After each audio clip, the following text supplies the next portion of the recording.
All right. I think we've had a time to trickle in. We got 19 people online, which is awesome. So I'm gonna kick it off, and if anyone trickles in, that's okay. We'll try to share notes afterwards as well. This is an interactive workshop where we are going to talk about voice and AI, all of the amazing tools that are coming out, and what that means for dyslexic educators. So I am super excited to co-host with Dr. Erica Warren, who is the star of the show. I've done a couple podcasts with her, and I'm just always loving her content and everything she shares. And she's going to share about her test that helps people identify different types of dyslexia. And I'm going to be leading some of the part of the discussions about voice and AI. I'm first going to start about the voice and AI tools. These are coming our way for the world is changing, and it's just helpful to hear about these tools that are emerging and in different ways we can use these things. Then Erica is going to talk about the types of dyslexia and like how that affects our reading and our writing ability. Hopefully there'll be a lot of good discussion there.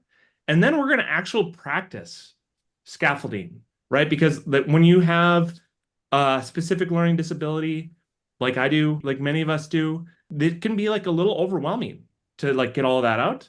And we're going to actually reserve a bunch of time to try stuff. Erica, you want to add anything? No, but I'm excited for you all to see some real life and have that experience of playing with some of these AI tools that can be a real game changer for dyslexia. So I'm very excited about co-hosting this with Nick, and I disagree. I'm not the star. I've already told him we're binary stars. So welcome to this event, and let's get started. All right. So, voice is the way we learn to communicate as a child in a family. We don't learn to write like just as naturally as you do. Like everyone who grows up in a family probably learns to speak in some way. So it's very natural, and it's becoming a primary mode of communication for all sorts of AI-driven applications. I'm going to talk about three: meeting note takers, voice chat, and voice writing. Okay, so voice recording. When you join this meeting, you probably heard it's being recorded. Many people have voice recorders like Fireflies, and those recordings are super helpful for extending your working memory. They not only record what happened, but you can get a summary from the AI afterwards, and you can even chat with the system. Like, what actually happened? Can you replay the moment where Nick was talking about the binary stars? So that's one thing that you can use with your dyslexia coaching sessions, education. Certainly, your students are going to be using this. Another one is ChatGPT or the large language model. So ChatGPT, Gemini, Claude. Claude is very, very good. Um, these systems are designed to answer your questions. So in general, people use them by typing in what they need and they get the answer back. And that's really good if you're trying to like look up something on the web or looking up some world knowledge. The nice part about AI, these public models, is that it's a conversational interface. So if you don't like the answer they provided, you can ask for some refinement or change. The last one that I'm going to talk about is voice writing. So rather than asking it for an answer, it's like a combination of the first two. You're recording your ideas, but it is actually, instead of us interacting together, it will provide you questions to help clarify what you might want to talk about in order to convert it into writing.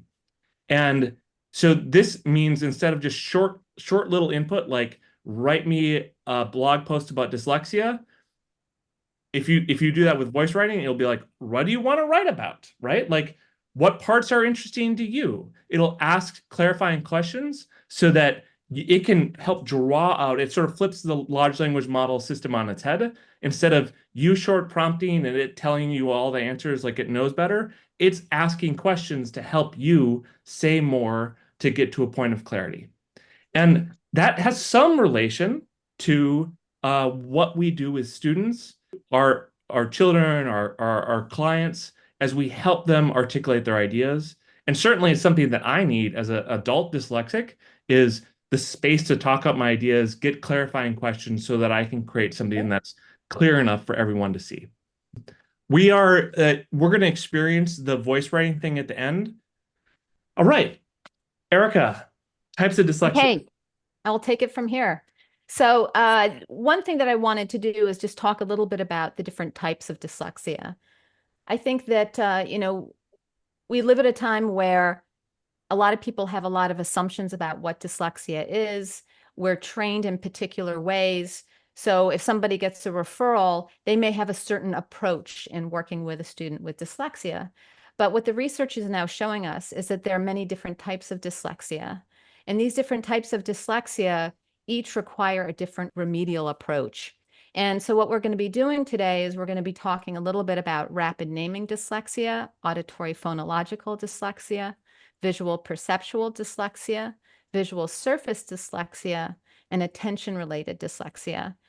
And let's move on to the next slide. We're going to do a little bit of a deep dive into each of these types.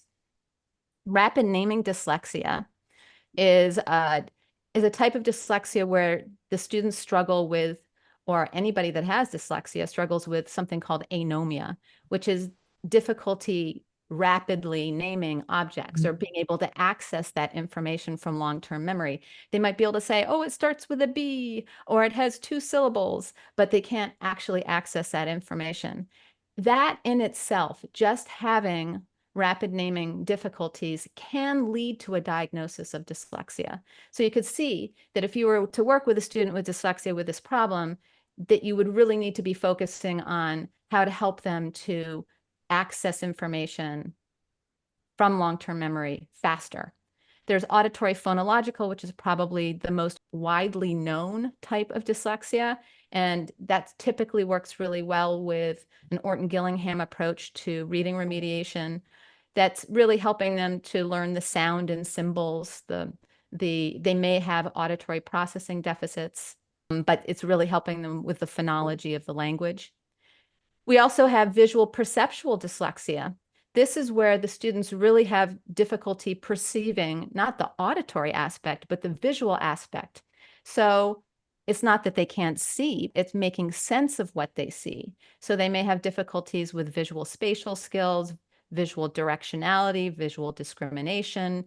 There are many different types. There are probably around 10 different types of visual processing issues.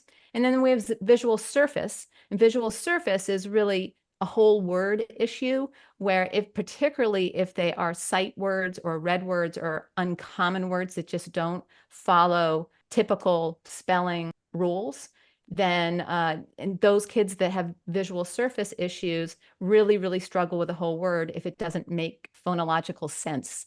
So you can see how each one of those is going to require a slightly different type of remediation. What I've done is I've created the Dyslexia Type Remediation Assessment, which is I'm offering for 50% off the introductory price. It's just been released today and tomorrow, and you can find that at goodsensorylearning.com. But basically, the whole purpose is if we can figure out what type they have, then we can focus the remediation. And the reports are very comprehensive and offer very specific recommendations, not only teaching recommendations, but reasonable accommodations. And it also makes product suggestions on how to accommodate each of the different types of dyslexia. You'll notice that I've also got on the top row, we've got double deficit dyslexia, which is a combination of rapid naming and auditory phonological. We've got mixed dyslexia, which is a combination of the auditory phonological and the visual perceptual. And then you'll notice at the top there, kind of in the corner, we've got attentional. And the reason why I have that is there is something called attention-related dyslexia. So, for example, I have dyslexia, and I definitely have attention-related dyslexia, but I don't have ADHD. It's the fact that reading requires so much cognitive energy and so much capacity that if I'm tired, I lose attention. So it might mean that I have to read a question 3 or 4 times in a test. So now there are those kids that if they take the Dyslexia Type Remedial Assessment and they just come out with attentional, then they probably don't have dyslexia, but they probably want to be tested for ADHD. But there are those kids that have attentional dyslexia, but they have to have one of the other types as well. I have this all under the umbrella of the DSM-5. I'm sure most of you are familiar with this. We don't really call it dyslexia. At least the DSM-5 doesn't. I think everybody else still calls it dyslexia, but they do call it a specific language disorder with impairment in reading, aka dyslexia. So let's move on to the next slide. I'm just when Oh, we're talking through these, I've interviewed hundreds of dyslexic leaders, and just so many of these things you're talking about resonate with the stories I've experienced, but everyone else has experienced. With if it's a certain time of night, they have to start rereading things, or they struggle because maybe it's trying to find, like, they know the concept, but finding that right word is a little bit hard, or they read something, even something they wrote, and they just cannot see the part that doesn't make sense, no matter how many times they look at it, unless it's read to them. so I wanted to talk a little bit about when we're working with dyslexics, we have a different brain. And one thing to consider is the cognitive load and the cognitive capacity. We want to make sure those are balanced. When they're balanced, we can reach these learners really well. Let's look at cognitive load first. We have intrinsic, extraneous, and germane load. Intrinsic load has to do with the difficulty of the specific topic, how hard that topic is, particularly for that student. Extraneous load has to do with the way new information is presented. So, are you presenting it auditorially, visually, tactily? Germane load has to do with their mental schemas, their capacity, their inner mind map of making connections to the different knowledge. So we want to balance the cognitive load with the cognitive capacity, which has to do with working memory. So many kids with dyslexia, or even adults, struggle with working memory deficits. So they may not be able to hold 7 chunks of information. They may only be able to hold 2 or 3. So we want to make sure that we're not overtaxing their working memory, because that will put it off balance. And for those that don't really know what working memory is, I always like to just flip the word. It's your memory working. It's really this temporary place that holds and manipulates information and can manage 2 to 7 chunks of information. And then we're always, even when we're using our working memory, we're always tapping into long-term memory by pulling stuff out of long-term memory, and we're always putting things into long-term memory, which is really our storage over time. So instruction should seek a balance between cognitive load and cognitive capacity. So one thing, it's so much fun for Nick and I to do this because we both are open about our own dyslexia. And we were talking a lot about the whole idea of writer's block, which brought in a story, which I will tell very quickly. I had a student who everybody had told me, this is a kid that has writer's block. And so I had him do a drawing of what it was like for him to write. So if he could imagine his brain, what would it look like? And his drawing made it really clear that he did not have writer's block. He had writer's bottleneck. And what that means is he had all these ideas coming into one little spot, and he couldn't get his ideas out because he had too many ideas. And the thing is, it's really important to let your students explain what's going on in their brain. And if they can't in words, let them do a drawing, because it gives you the blueprint, it gives you the map to being able to reach them. So dyslexics, they do have a lot of ideas, but they're having to juggle a lot.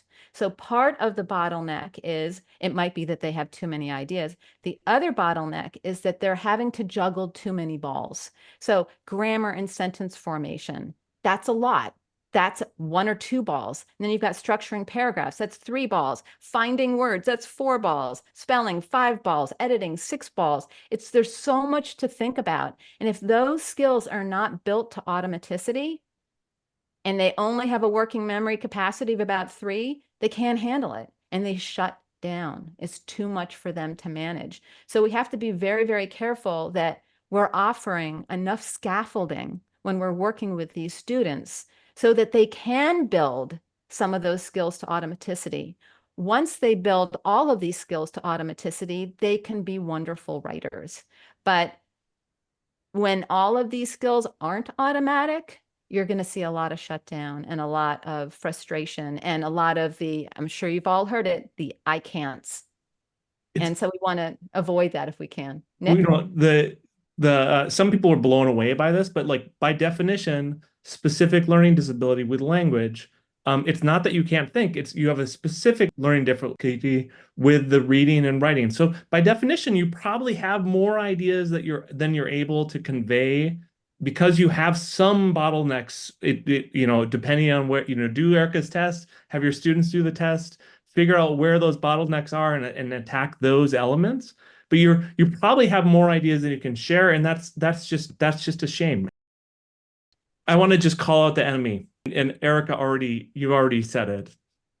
If kids or adults have many great ideas, they should be able to communicate them, because the enemy is when they feel shut down, they have school-based anxiety, they don't know how to get those things out. And I think, what tends to happen is if that builds up over time, we see a case of learned helplessness. And learned helplessness is where, they just give up. They give up because they've tried, it hasn't worked. And then you have a whole nother can of worms that you have to address if you're working with them, because you have to get them to open up again. But if we can give them the support that they need so they can build each of those skills to automaticity, that's really the only way anybody can be a great writer, is if they build all of the skills to automaticity. So we want to be able to give them technology tools that can maybe handle some of that load so that they can increase their capacity. So the question is, can this be one of the tools that you use in your toolkit? Which is, we know these kids and even adults, as soon as they think about writing, it's just like, like some of that pressure comes back. Like they haven't had a good experience. They've maybe classified themselves as not good writers, even though they may be. And then the comparison to that, to how many amazing ideas they have, and some of them are quite able to articulate them to their friends. So now we're moving on to part 3, which is, let's try it. We're gonna try a tool for voice and writing. We're all new, like that beginner's mind is important. So I hope everyone does actually log in and try it, even if you're on your phone or you're not sitting square at your computer at the moment. But we're gonna do more than just say replace writing with talking, because it's not that easy. Actually, it's not. The way we talk is different. It's less organized. And I can tell you, if you put a big recorder in front of a kid, that's maybe not enough, right? They need more scaffolding and structure, and they need some knowledge of how these tools work to get to a great result. So we're going to go beyond the first version, which is just the record. It really takes practice on recording to figure out a good way to use any of these tools, whether it's any of the voice writing tools or any of the chat tools or even the meeting note tools. And we're going to go to structuring, scaffolding information for a student. So it's exactly what we do often, is we, back to that funnel diagram, we help them organize and break down an idea into concrete steps so that they can get a better result. I also had a thought Yeah. because, I think I wanted just to highlight something that you had said a moment ago, which is that, this is kind of a new skill that they haven't had a whole lot of practice on. And something that's very similar that most of us have been through was when we moved from handwriting to typing. It was a big deal. And so many people were like, I can't think, I have to write it out. And it took a long time before people were able to think and type at the same time. And I think largely our society has moved that way. And not many people do actually handwrite things out anymore. Typing has kind of happened, and we've all kind of developed our capacity and our ability to do that. But we haven't been in a society where we speak and the words just appear on the page. We're not used to that. So we're used to a much more informal way of speaking. And this is formalizing our way of speaking to some extent. But the beautiful thing, and what I love so much about VNote, is it's scaffolding us. It's teaching us how to speak in an organized way. And I think this exercise is going to be a really fun exercise for all of you, just to see how, there are now these tools that can help us through that difficulty of reprocessing in a new way. Yeah. I grew up in the era of tape recorders. I was kind of that Oregon Trail generation where we were starting to code, but there was still lots of non computer stuff. I mean, of course, my kids and younger kids have, never lived without digital tools sort of everywhere in their life. But this is not just recording your voice and then you get like a transcript of it. It's and if you do record just even with the big record button, it'll help structure that and to turn that into bullet points. I encourage you to give that a try. It helps me organize my ideas.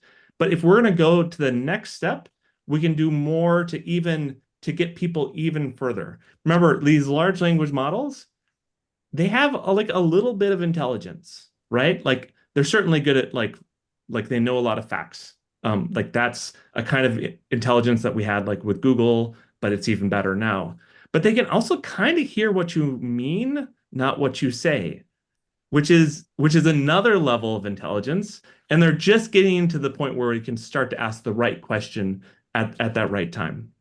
All right, so the exercise, and we're doing well on time. We're going to ask people to like try things. So I hope everyone can participate. We're going to go into the VNote app. We're going to create an outline and we'll give you a couple examples. We'll describe what that means. So you're going to create your own outline. And then this is something you could share or do with a student together. But we're going to just practice using it ourselves and then review and discuss the results. So those are the 3 steps. And I know a lot of people, I mean, it's depending on where you are in the world and what your, responsibilities are in the moment, we might be different levels of engaged. But if you log in and sign up right now, we will give you 5 additional free credits so that you get even more time to experience using this yourself. And I will show you how to do that as the first step. So just open a web browser and go to vnote.ai. That's our website where you can see testimonials and including Mary right at the top, who's on the call today. And you can just click try it. So that's going to open up the app. And so what you need to do to get the free credit, and I mean, in addition to the free credit, you should log in right away, because if you don't, it's going to interrupt you later on and ask you to log in, which is annoying. So this is the time. I always do log in with Google. You can just create your own password or whatever. So can everyone take a moment, go to VNote AI, click try it, and then log in. Okay, so now that you're in, you're going to click this start a draft. It's in the bottom left corner. It's a little bit hidden. We've been waiting for this webinar to talk about it. It's still kind of a new feature. And so the next thing you want to do is you're going to define your own document type. You're going to write down a main point and 3 supporting points. Now, like if you have your idea crystal clear, if you're a particular reflective verbal processor, Erica's got some great stuff on the ways we process information. Maybe you just know what to say, but a lot of people don't. You can choose from some of the examples, but what we're going to do is write our own. And I'll give you, this is what you would do with your student. You would, like Erica said, you might have them choose a document type of a 3-paragraph essay, a 5-paragraph essay. And you have to be careful. You don't want AI to write it for them, but it is helpful to use AI to help them see examples of what a 3-paragraph essay might look like. Erica said she worked with a student where they wanted to write about airplanes, right? And so the main idea is why I like airplanes. And if you were to help that person, maybe you're using the whiteboard, maybe you've got some sticky notes, you could sort of talk to them and get to like 3 points, right? What got me interested, how they change the world, what I want to see. This is 3 different types of ways that you could use VNote, right? That you could create 3 different document types. You could do a 3-paragraph essay, you could do a blog post, or you could do a meeting summary. So at this point, like another one we said is like a blog post, and it's like, how do you feel about AI? Probably some trepidation, probably some excitement. What do you learn about dyslexia today? Like meeting notes, like you just heard about dyslexia. If you can talk out your ideas, you're going to solidify that through the act of talking, and you will also create a great document for yourself. We have a lot of coaches that send summaries to their clients. I know Mary, I think that's one of the things she does is sending, we've heard a lot of coaches send summaries to their clients. So taking notes for yourself, I don't know if that's a meeting summary or journal type. So can we all take a moment? I'm going to set the timer for 2 minutes. I want you to figure out what you want to try using this for in the next 2 minutes.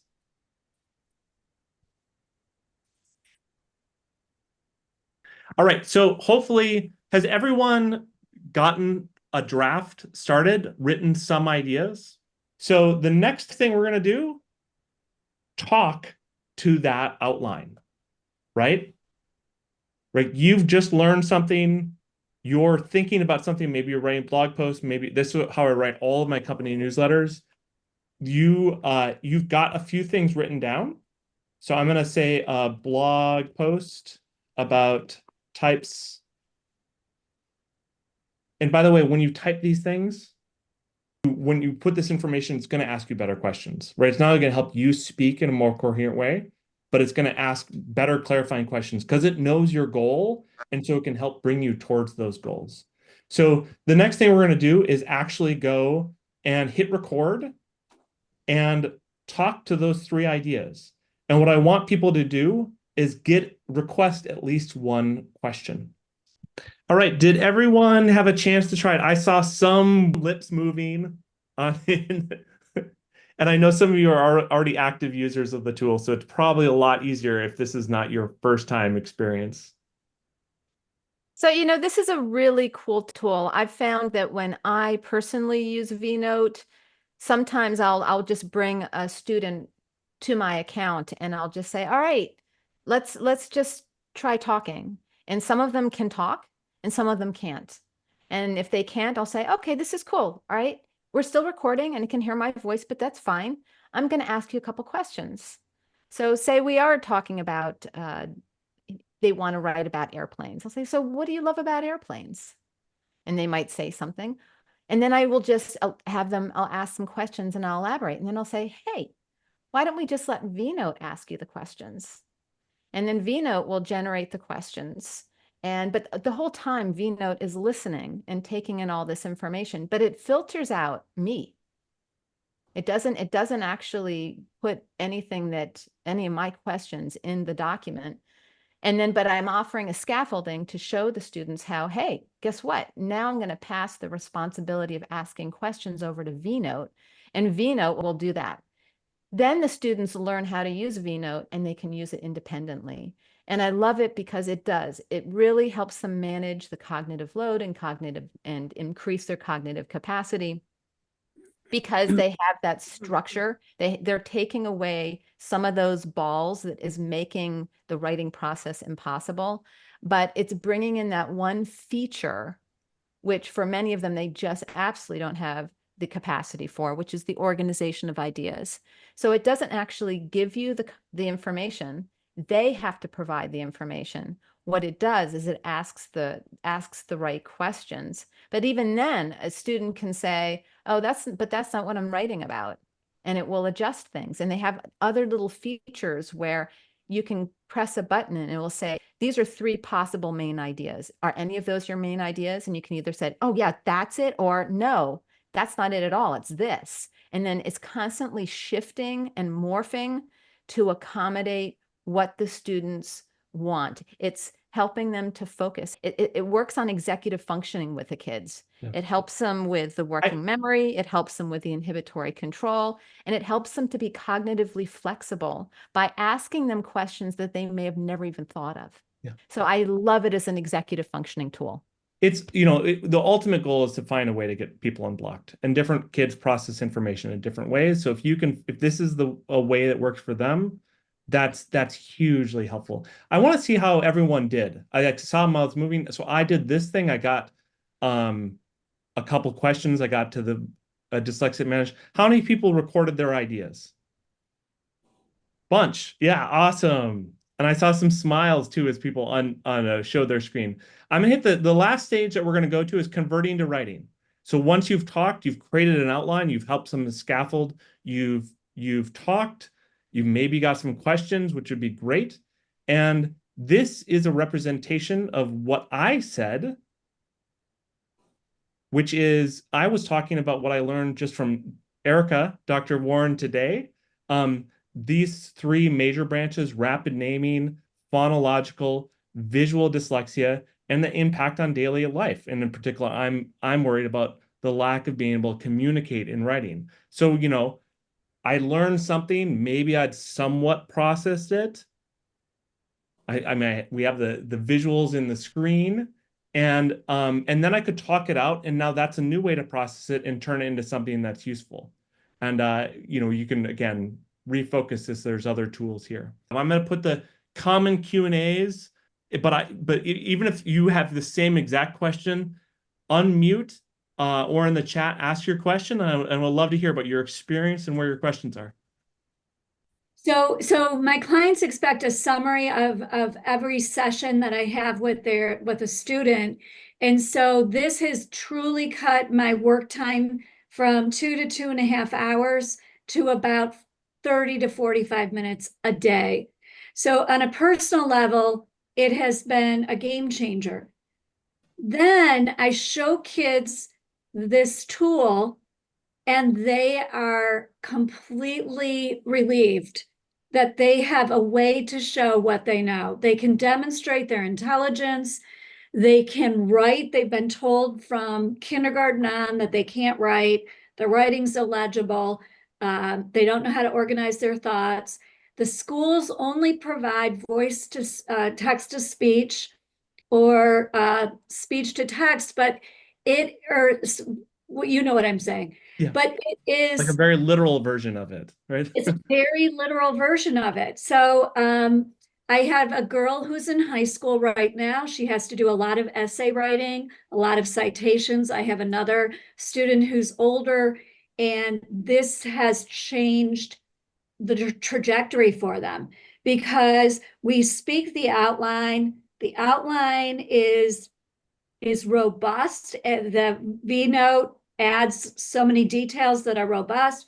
We go exploring for the information to write the essay, and they just feel like they're completely free.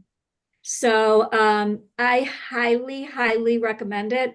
I'm a clinician and I work with lots and lots of people with dyslexia, and I love, love, love this.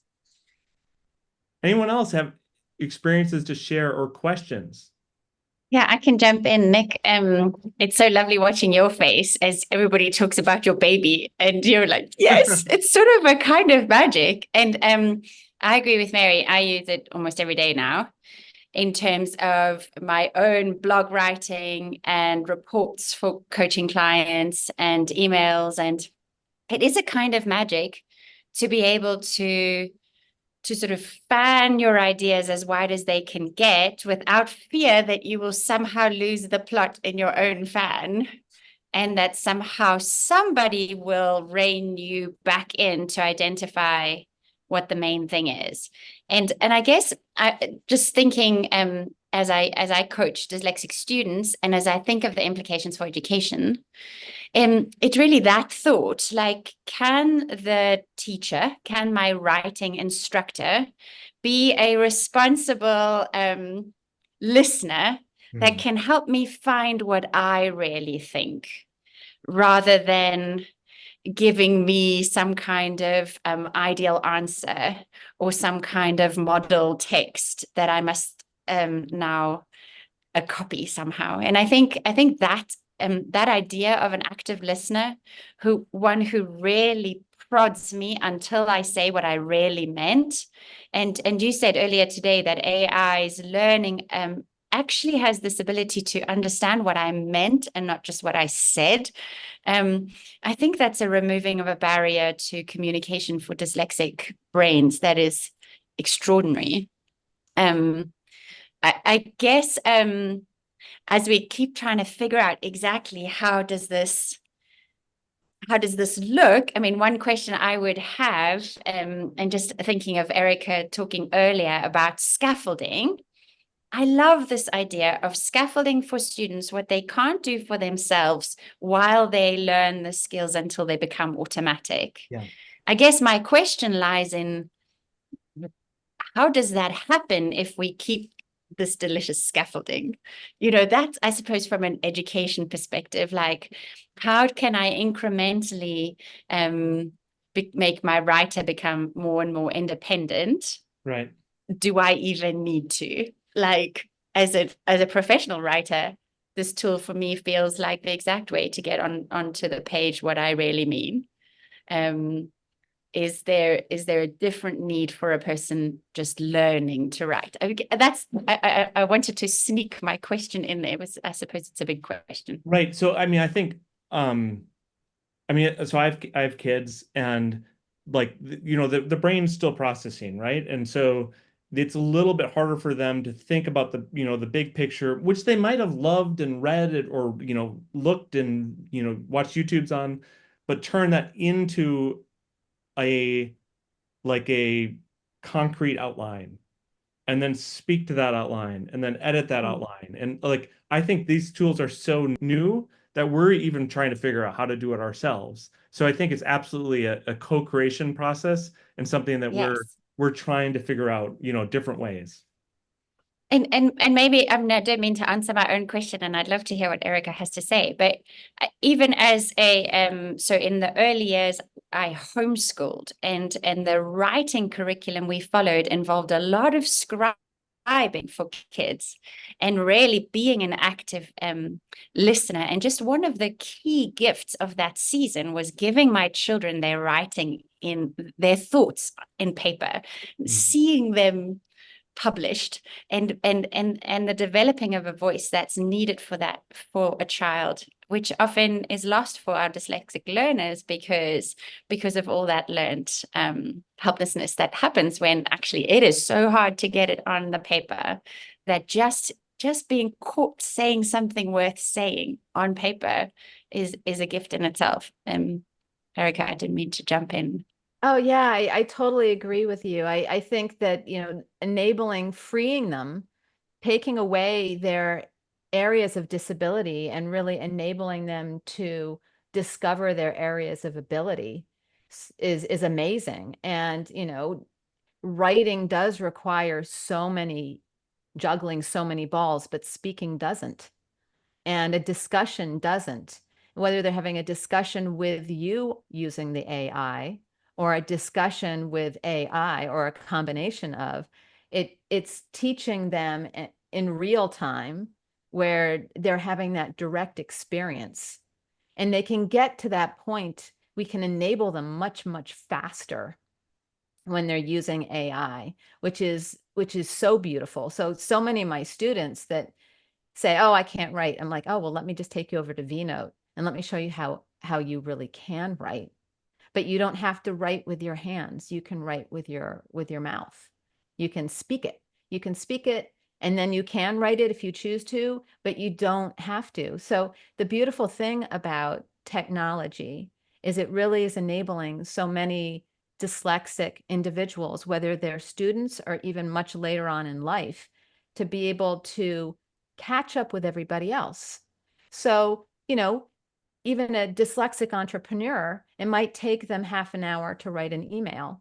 Well, now it takes them 5 minutes because, and the more, and, you know, the nice thing is even with the phone, a lot of people are using voice typing, and voice typing is actually what you're basically doing here. And more people are getting comfortable with that. But it's also beautiful because I'm Like noticing voice voice to short text, like you can voice to one sentence, I'm running 5 minutes late, or thank you right. for that meeting today, whatever. But I'm also seeing that our expressive language skills are improving because people are more mindful of not adding the ums and the ahs. And so because they're looking back at their, you know, their voice text, they're being a little bit slower, a little bit more thoughtful, and they're speaking in full sentences. And so this just takes this to a whole new level.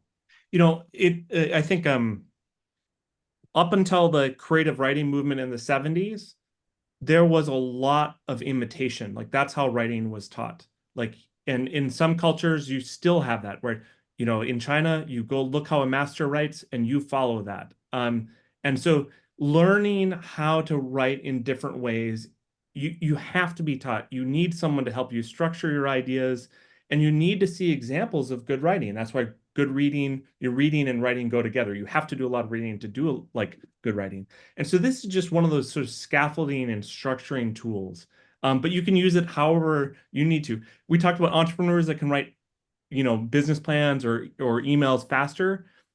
It's also writing it all, right? Like there's so many amazing entrepreneurs that just never write online, and their business suffers because they never they don't do blog posts, and they don't build the credibility for the things that they have expertise in. Thank you so much, everyone. Yeah. Thank you. It was excellent. Awesome. Great to hear. Thank you, Sherry. Wonderful to meet all of you. And thank you so much. And you can reach out to us individually if there's anything else that we overlooked. But I like the idea. We'll get in touch with you with an email with some resources from this event.